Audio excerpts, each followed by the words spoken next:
Hey guys, it's Coach Gaglione here. There's another edition of our Meathead Monday Tips. And today we're talking about starting your squat from scratch. So if you've never powerlifted before and you want to get into strength training, maybe you've never even walked in the gym, this is going to be the video for you. We want to kind of show you just how you would start squatting. The answer actually is not just jumping under a bar. There's definitely a progression to this. Using someone like my father and my mother as an example, they're in their 60s. And, getting them under a bar day one just wasn't possible. So this is kind of the progressions I actually use with them, with real, actual people. And this has been proven. And like I said, now, since then they've been able to, progress, get stronger, and reap all the benefits of some of these powerlifting movements. So the squat is going to be, in my opinion, like the most important, but also for many people, it's going to be the most challenging to get them under a bar day one. So there's a progression for this. So a couple of things you want to note when to start, if you're a coach or if you're just trying to train yourself, you want to think about the HOT principle. So you want to know if you're working from a client standpoint, from an athlete standpoint, what do they have, what can they own, and what can they tolerate? So we want to think about this in terms of range of motion, in terms of any joint limitations they may have, any past injuries. These are all important things to consider. One of the things I also want you guys to take a look at, if you haven't already, you might want to watch this video first. You can check out the links below for our assessment video, especially if you're dealing with an older population or someone who's brand new. Our hip scour test is really important, understanding the hip architecture, just kind of where their hip wants to be. That's going to be helpful in terms of finding your stance width. And just what's a comfortable position to squat. Should the toes be more turned in or turned out? There's going to, all those questions are going to be answered in the squat assessment video, but that's a little bit outside the scope of this video. So today we're just going to talk about the progressions of the squat, where you start somebody. So the first place you want to start someone is a box squat with just the person's body weight. And you can start off with a higher height as well, and eventually take the box away. So the reason why we like to start with a box is it's going to provide some support. And also kind of give like a standard like kind of range of motion and or a depth gauge for the athlete.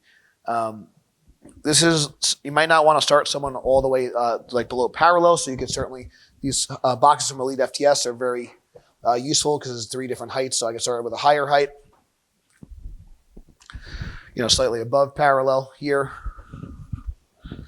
And that might be fine. That might be where someone starts. Okay. And then I can progress to like a medium height. And obviously your stance width is going to, affect your depth as well. And then I can progress to like a low height. Now, depending on someone's goals, getting them below parallel may not be a goal. If they want to be a competitive lifter, then getting them below parallel at some point is going to be not just important, but necessary. But if someone is just looking to get stronger, I think parallel is fine, or even slightly above parallel, as long as it should be a standardized range of motion. That way we can track progress. So if someone's squatting, 100 pounds an inch above parallel, and then they squat, 130 pounds, 2 inches above parallel, it's hard to tell if they actually get stronger or not. But if they squat, let's say this is like an 18-inch box or whatever it is, 16-inch box. If they squatted 100 pounds to a 16-inch box, and then they squatted 105 pounds to a 16-inch box, we know they got 5 pounds stronger. So that's going to be really important. So in terms of teaching the squat, we like to take a bottoms-up approach. So instead of starting them from the top, this is fine, but what we found is a lot of people will make mistakes on the way down.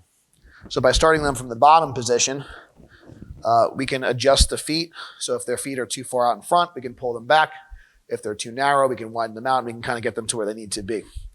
The other thing that's important from the bottom-up squat is going to be adjusting the back angle. So obviously here I'm too upright. If I had a barbell over my back, it would be way behind me. It would not be over my midfoot. So we want to pretend like there's a bar on our back. You could even give them a broomstick or a dowel rod. So right over here, that'd be a good balance point for me. So if I took the box away, I could still balance in this position. If I took the box away here, I would fall over. So we don't want to lean too far forward or too far back. We just want to be somewhere in between. So that's going to be important. One thing I like to do with a newer athlete, I might actually grab their hands gently, of course, and pull them forward until they're in like a good appropriate back angle for the height that they're going to be in. From there, At this point, we've already gone through a dynamic warm-up, so they understand how to breathe and brace. They understand how to root their feet, and they understand how to create lat tension. So those 3 principles have already been taught. If they have not been taught, I believe that they should. So they need to understand, they still want to root the feet. We still want to engage the lats in some capacity, even with a bodyweight squat. We want to breathe and brace into the core, into the trunk area. To what level do they need to brace? For a bodyweight squat, they probably don't need to brace that hard, but there still needs to be a level of bracing there. If it's a 1 rep max squat, the brace needs to be all the way up.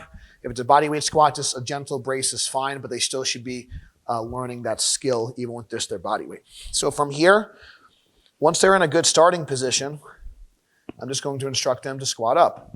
I'm going to instruct them to have their shoulders come up first, because what you're going to see is they're going to do kind of like that stripper squat. Oftentimes people will either rock, they'll rock to come up, or their hips will come up first, or they'll even try to use their hands here. So holding a lightweight, holding a band, even just gently holding their hands could be effective for eliminating that. So we want to instruct the lifter to have the shoulders and hips rise at the same time. And then we're going to reverse. Now, if someone's brand new, I might just have them do something like that and just work on just the concentric part only, and then eventually we'll add the eccentric part back in. So for a beginning lifter, once they're in a good position, and then they could just kind of come down, and then eventually we'll add the eccentric in, and I'm going to instruct them just to reverse the motion. So hips come back, knees come out, pretend like there's eggshells in the box, and we don't want to smash the eggshells. The other cue I like to use, I learned from Joe Ken, great coach, great strength coach, is the cloud technique. You want to pretend like the box is a cloud. You want to sit into the cloud, but you want to go through the cloud. So that's another great kind of cue in terms of teaching box squatting, keeping that tension on the box. So once the box squat is mastered with body weight, there's a couple of different options here. We could certainly take the box away. And the place I like to start people is what's called a counterbalance squat. So just holding a lightweight. So this is a bumper plate here, but you can use any size plate. Usually like a 5 or a 10-pound plate is fine. And all we're going to do is squat down and pause. As we come down, we're going to push the plate away. And that's going to help counterbalance our body. Pause, push. So the more I flex my hip, the more I push out with the plate. If someone's a little bit of like not as athletic, they could certainly hold the plate out the whole time. The only problem is there's a moment at the shoulder here, and the delt's going to get tired before the leg, so it kind of defeats the purpose of the exercise. So we only want to push out when needed. So I'd rather them just push out, so the more I flex the hip, the more I push out.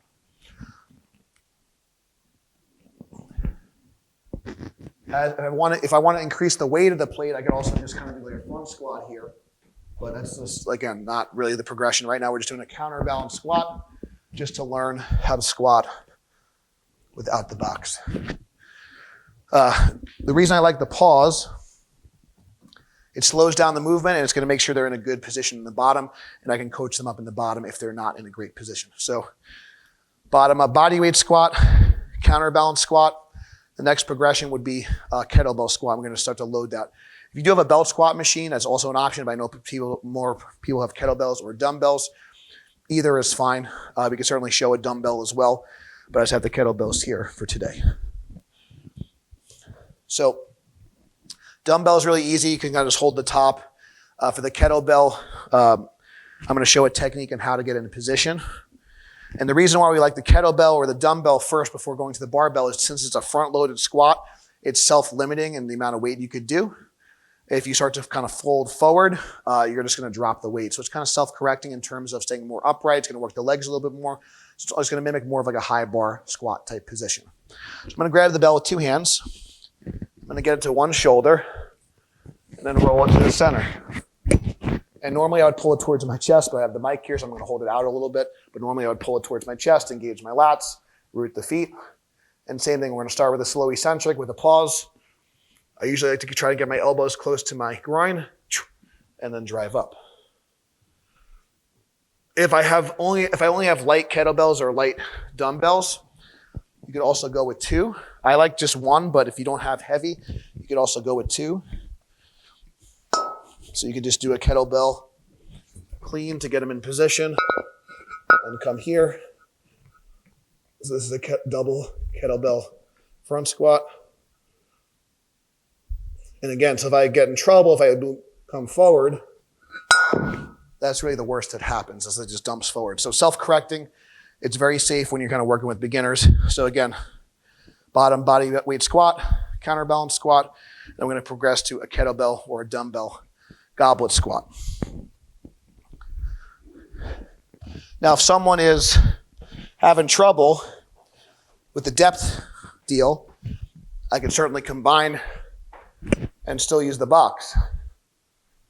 Nothing wrong with that. And if someone's not a power lifter, or if they're an athlete, they may stay at the box the whole time, and that's totally fine. Nothing wrong with that. From there, we want to use a light bar or a broomstick. So this is a woman's bar. So a woman's weightlifting bar weighs 33 pounds.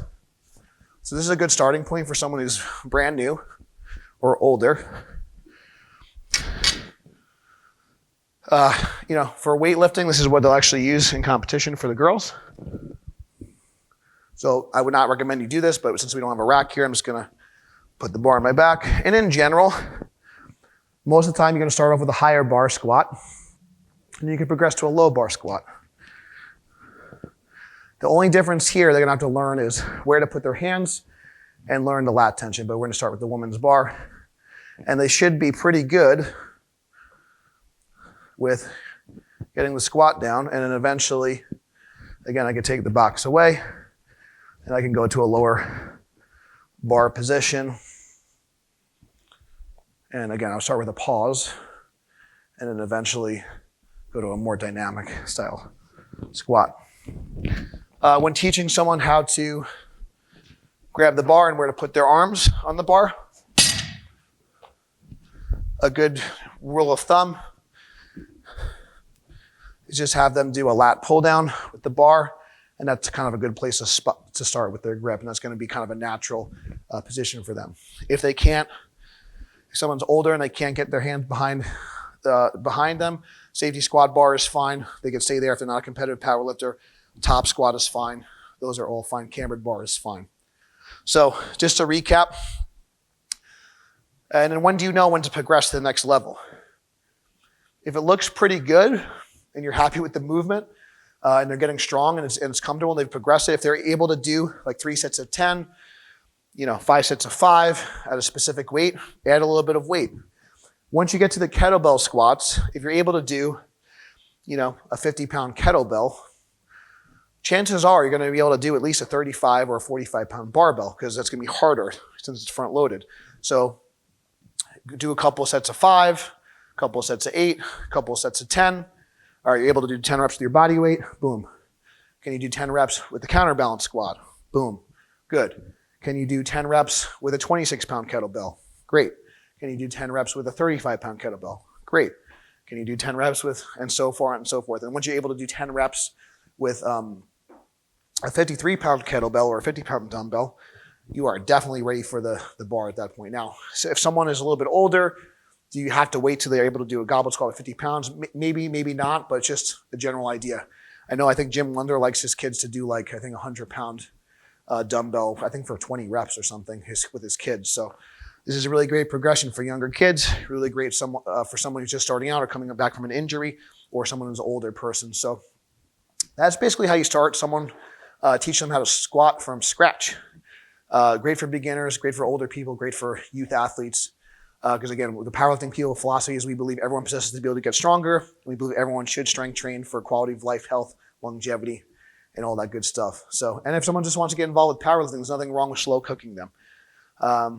That's basically it. If you have someone you want to get involved and teach them how to squat, share them this video, okay? And if you want to check out the links below and support the program, please subscribe. Check out the links down below. Every little bit helps. And thank you so much for watching. And until next time, stay strong, and we'll see you soon.